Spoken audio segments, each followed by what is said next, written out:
जय सद्गुरू मैत्रिणींनो, श्री सद्गुरू कृपा फॅशन्समध्ये तुम्हा सर्वांचं पुन्हा एकदा मनापासून स्वागत. हा बघा 41 साईजचा हा ब्लाऊज आहे. हा मी स्टिच केलेला आहे. याचा पफ अगदी परफेक्ट आलेला आहे. प्रिन्स कटचा शेप बघू शकता. आता याच्यामध्ये काही खास ट्रिक मी तुमच्याबरोबर शेअर केलेले आहेत. तिथे कुठेही मी प्रिन्स कटचा शेप कट केलेला नाही. तुम्ही बघू शकता. हे बघा, शेप कट न करता हा आपला प्रिन्स कटचा शेप अशा पद्धतीने अगदी परफेक्ट आलेला आहे. बघू शकता तुम्ही. गळ्याला कुठेही मी इथे पायपिंग केलेलं नाही. खालच्या बाजूला सुद्धा मी इथे फ्रंट पार्टला कुठेही कंबरपट्टी जोडलेली नाही. बॅक पार्टला देखील कुठेही कंबरपट्टी जोडलेली नाही. अंडरग्राऊंड ब्लाऊज स्टिच केलेला आहे मी हा. कमी वेळामध्ये तुम्ही हा परफेक्ट प्रिन्स कट ब्लाऊज शिवणार आहात, स्टिच करणार आहात. त्यासाठी काही ट्रिक्स आणि टिप्स मी तुम्हाला शेअर करणार आहे. तर तुम्ही नक्की व्हिडिओ शेवटपर्यंत बघा. आजच्या व्हिडिओमध्ये आपण याचं स्टिचिंग बघणार आहोत. तर चला आपण व्हिडिओला सुरुवात करूया. पण त्याआधी व्हिडिओ आवडल्यास व्हिडिओला लाईक करायला मात्र विसरू नका. कमेंट करून सांगा व्हिडिओ तुम्हाला हेल्पफुल वाटला की नाही. आणि चॅनलला सबस्क्राईब करून ठेवा, म्हणजे असेच येणारे नवनवीन व्हिडिओ तुम्हाला बघायला मिळतील. नोटिफिकेशन्स ऑन करा, म्हणजे नोटिफिकेशन तुम्हाला वेळोवेळी मिळत राहतील. आता इथे आपण पहिलं फ्रंट पार्टचं स्टिचिंग बघणार आहोत. आता इथे मी कुठेही प्रिन्स कटचा शेप कट केलेला नाही. आता आपण पहिलं गळ्याचं इथे स्टिचिंग करून घेणार आहोत. इथे गळ्याला सुद्धा मी कुठेही पायपिंग करणार नाही. उलट बाजूने आपल्याला आधी स्टिचिंग करून घ्यायचं आणि मग बाजू सरळ आपल्याला करून घ्यायची आहे. आता याच्यावर आपल्याला अस्तरवर दाबटीप मारून घ्यायची. दाबटीप मारणं गरजेचं आहे, त्यामुळे फिनिशिंग आपलं अगदी व्यवस्थित येणार आहे.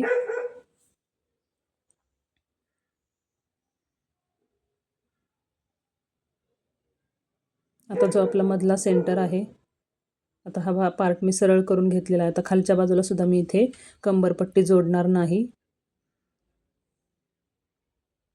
इथे सुद्धा आपल्याला अर्ध्या इंचावर डायरेक्ट शिलाई द्यायची आहे आणि तो भाग आपल्याला सरळ करून घ्यायचा आहे. त्याच्यावर एक दाबटीप देखील मारायची आहे आपल्याला इथे.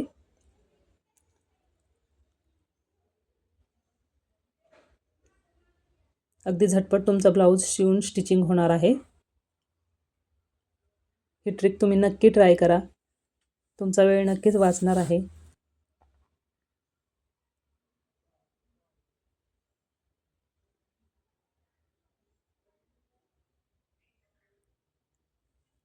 जो आपला खालच्या बाजूचा शेप आहे, अगदी त्या शेपवरच आपल्याला दाबटीप द्यायची आहे.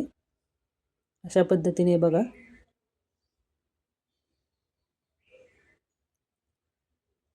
आता ब्लाऊजला आपण या साईडने स्टिच करून घेऊयात. आता जो आपला प्रिन्स कटचा मधला शेप आहे, मी इथे ड्रॉ करून घेतलेला आहे. त्याच्यावर आपल्याला आधी एक टीप मारून घ्यायची आहे त्या शेपवरती.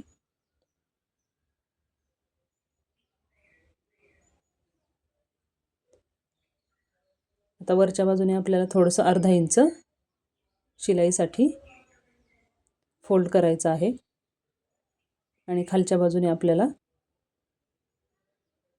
जे आपलं मार्जिन आपण घेतलेलं आहे तेवढं आपल्याला स्टिच करायचं आहे. आता सुरुवातीला अर्धा इंच आणि जो आपला मेन टक्स पॉईंट आहे तिथे मात्र आपल्याला शिलाई मार्जिन घ्यायचं नाही आहे. तिथे सरळ टीप आपल्याला घ्यायची आहे शेप देण्यापुरती. आणि खालचा जो आपला टक्स आहे, मेन टक्स, त्याच्यावरती आपल्याला सरळ अशी जो आपला शेप आहे त्यानुसार टीप मारून घ्यायची आहे. दोन्ही भाग अगदी एकसारखे करून घ्यायचे आहेत आपल्याला. याच्यावर आता डबल टीप मारून घ्यायची आहे.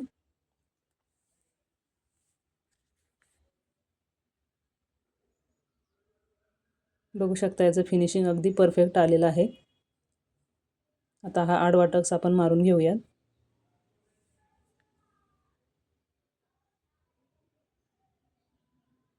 हे बघा, पफ आपला एकदम परफेक्ट आलेला आहे. प्रिन्स कटचा शेप अगदी परफेक्ट आलेला आहे.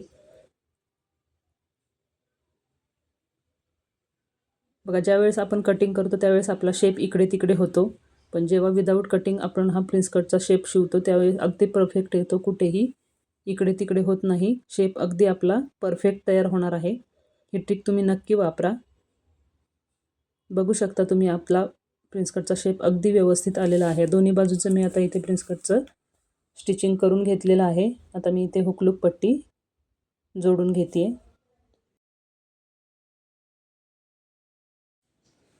आता इथे मी हुकलूक पट्ट्या जोडून घेतलेल्या आहेत. बघू शकता फ्रंट पार्ट आपला अगदी परफेक्ट फिनिशिंग आलेलं आहे. प्रिन्स कटचा शेप देखील आपला अगदी परफेक्ट आलेला आहे. इथे कुठेही पायपिंग वापरलेलं नाही. आता बॅक पार्टचं आपण स्टिचिंग करून घेऊयात.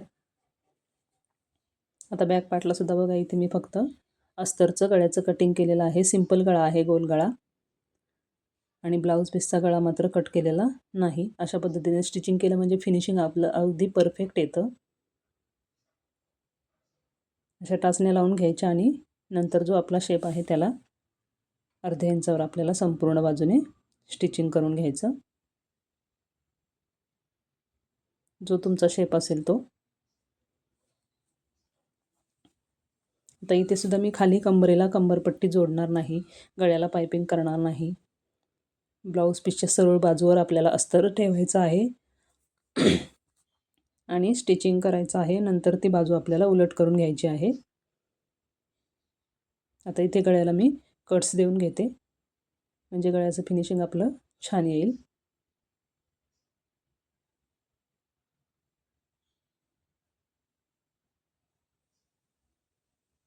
आता इथे गळ्याचं स्टिचिंग झालेलं आहे. आता आपण खालच्या कमरेच्या बाजूला आपल्याला स्टिचिंग करून घ्यायचं आहे. अर्ध्या इंचावर आपल्याला इथे शिलाई मारायची आहे. लक्षात घ्या इथे उलट बाजूने मी स्टिचिंग केलेलं आहे.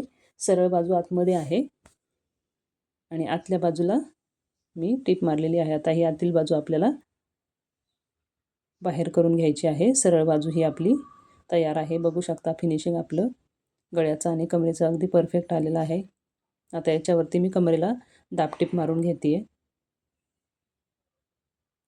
तुम्ही हवं तर आधी कमरेचा पार्ट स्टिचिंग करून त्याच्यावर दाबटीप मारा आणि नंतर गळ्याचा पार्ट स्टिचिंग करू शकता. तुम्हाला जी पद्धत सोपी वाटेल त्या पद्धतीने तुम्ही करू शकता.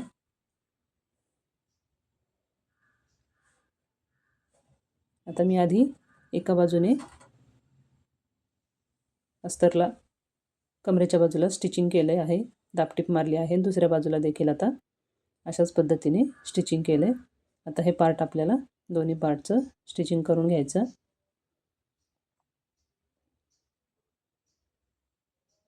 आता बॅक पार्टला इथे मी काठ लावणार आहे.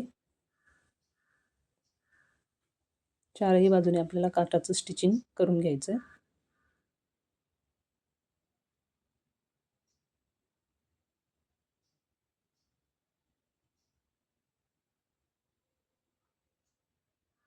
आता आपला काठ झालेला आहे. आता आपण बॅकचे टक्स मारून घेणार आहोत. 1.5 इंच शिलाई सोडून जो आपला मधला भाग आहे त्याचा सेंटर घेऊन आपल्याला तिथे टक्स द्यायचे आहेत. साधारण 4 इंचाचे 4 ते 4.5 इंचाचे टक्स आपण मारतो. आता मी गळ्याला इथे लेस लावणार आहे. अगदी हलक्या हाताने ही लेस आपल्याला जोडायची आहे म्हणजे आपलं फिनिशिंग लेसचं व्यवस्थित बसतं. नाहीतर लेस ओढली जाऊ शकते आणि गळा आपला असा उलटा पडू शकतो.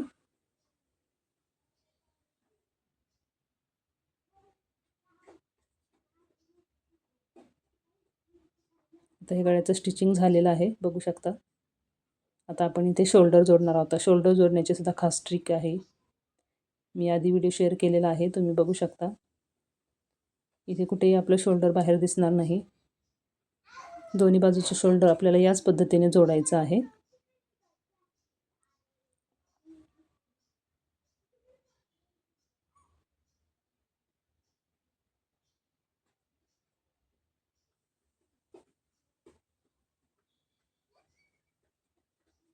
शोल्डर जोडताना ही ट्रिक तुम्ही नक्की वापरा. फिनिशिंग गळ्याला छान येतं ब्लाऊजला.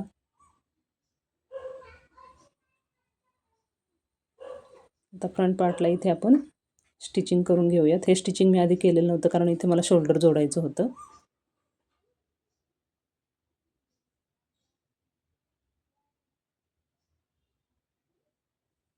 दोन्ही बाजूचं आपण स्टिचिंग करून घेणार आहोत.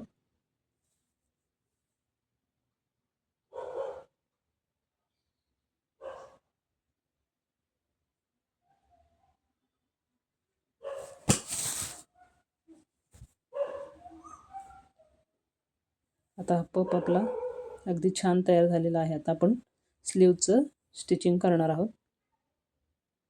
आता इथे बघा स्लीव्हला अस्तरला थोडंसं कापड कमी पडलं होतं, त्यामुळे मी ब्लाऊज पीसचंच कापड इथे यूज केलेलं आहे.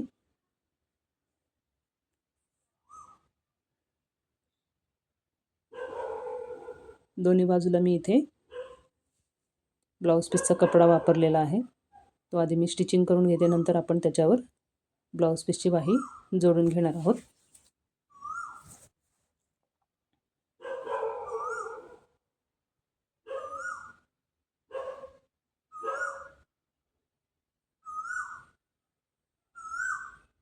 याच्यावर दाबटीप देऊन घ्यायची, म्हणजे शिलाई आपली उसवत नाही. फ्रंट आणि बॅक पार्ट इथे आपल्याला व्यवस्थित चेक करायचा आहे. आणि बाही जोडताना, ब्लाऊज पीसची बाही जोडताना अस्तर चेक करून घ्यायचं, नाहीतर दोन्ही बाह्या आपल्या एकाच बाजूच्या जोडल्या जातील. अशा पद्धतीने बाह्या ठेवून घ्यायच्या, म्हणजे दोन्ही बाह्या एकसारख्या होतील.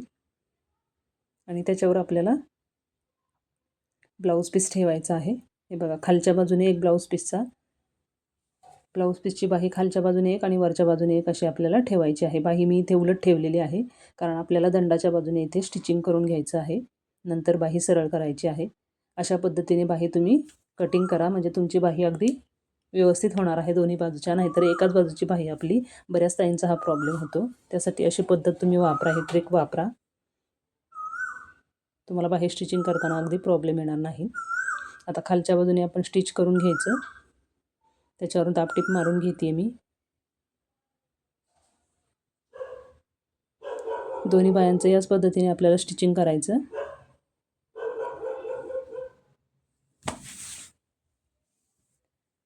या ट्रिक तुम्ही नक्की फॉलो करा. बघा, तुमचा ब्लाऊज अगदी झटपट शिवून होणार आहे.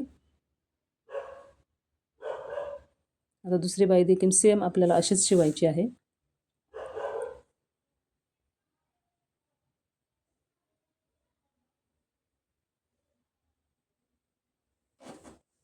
अगदी अर्ध्या तासाच्या आतमध्ये हा ब्लाऊज तुमचा रेडी होणार आहे. तुम्ही नक्की ह्या ट्रिक ट्राय करून बघा.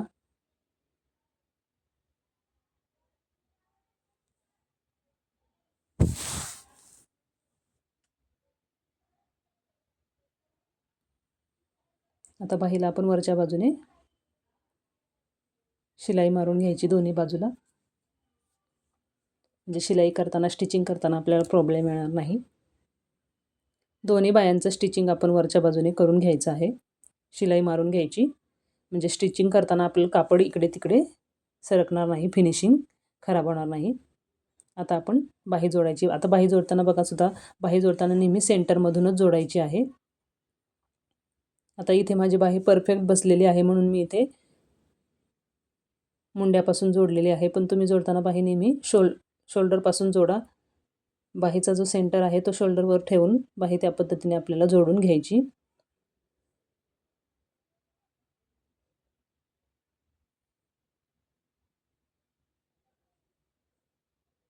दोन्ही बाजूच्या बाह्यांचं मी इथे स्टिचिंग करून घेते.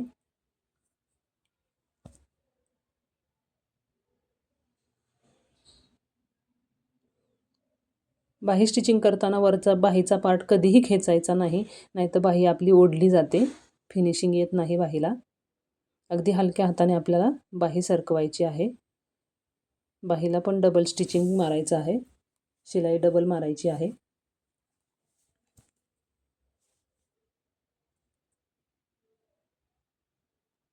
आता आपण फिटिंगचं माप घेणार आहोत, टाकणार आहोत. त्याआधी आपल्याला इथे जी शिलाई आहे ती आपल्याला इथे कटिंगची बाजू लॉक करून घ्यायची आहे मशीनवर. अशा पद्धतीने सरळ बाजू बाहेर घ्यायची आणि त्याच्यावर दोन्ही पार्ट एकत्र करून स्टिचिंग करून घ्यायचं. आणि मग ते पार्ट असे उलट करून त्याच्यावरती पाव इंचावर एक टीप मारून घ्यायची आहे कडेने.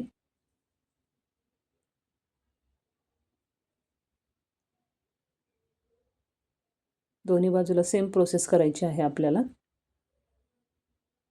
आता इथे ब्लाऊजचं मी फिटिंग करून घेणार आहे.